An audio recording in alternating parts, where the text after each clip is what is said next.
The Battle of Brunanburh occurred in 937 AD, and the only contemporary record of the battle is a poem in the Anglo-Saxon Chronicle.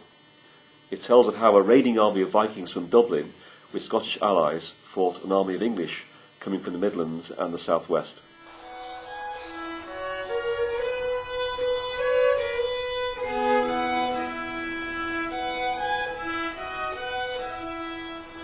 Okay, we've now come down from Poulton Hall onto the heathland, which is now modern Bebbington. Now, although much of the area around here has been built on, this probably marked the site of the Battle of Brunanburh, recorded as an Anglo-Saxon poem not long after the battle took place, which was 937 AD. That was some 30 or so years after the initial Scandinavian settlements into the area. The new wave of Scandinavians from Dublin and their Celtic allies had come not to settle this time, but came as a large army to take on the English King Athelstan and defeat him.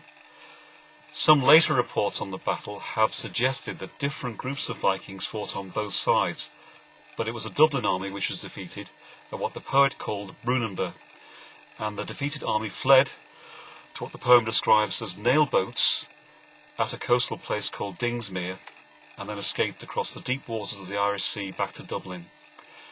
Brunanburh became Brunanburh, and it's now been suggested the place on or near the coast called Dingsmere has something to do with the Old Norse parliament called the Thing, based at Thingwall.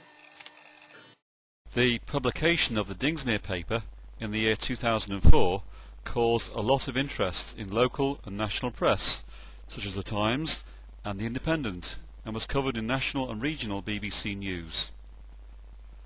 The proximity of Bebbington Heath to a nearby golf course caused some amusement in this light-hearted clip we show here from BBC Northwest Tonight. For the next 800 years, its location has been a mystery, but now a scientist from Wallasey believes he has pinpointed the site of one of the most bloodthirsty and significant battles in English history.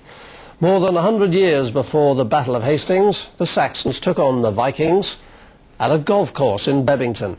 Abby Jones can tell us more. Today the only noise on Brackenwood's fairways is the thwack of club and ball, but in AD 937 it was, it's thought, a different story. Then the blood-curdling cries of battle. 1,000 years ago this peaceful site here would have been the site of absolute carnage, with over 1,000 people killed.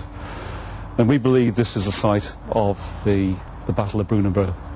There the Vikings took on the Anglo-Saxons. Historians have long fought over the battle's location, but now Professor Harding believes he's cracked the battle's Old English place names. They refer, he says, to the area around Bebbington and Thingwall. If this really was the site of England's bloodiest battle, then it was in this area that the real carnage took place. The English pursued the invaders over here, and both sides fought until one gave way. Eventually it was the English who emerged victorious, chasing the invaders away into the woodland around me.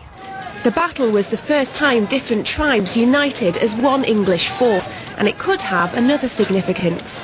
This area is steeped in Viking tradition, so the area is becoming very conscious of its heritage, and if we can also place this battle here, that will help in this development, and also possibly in terms of tourism for the area.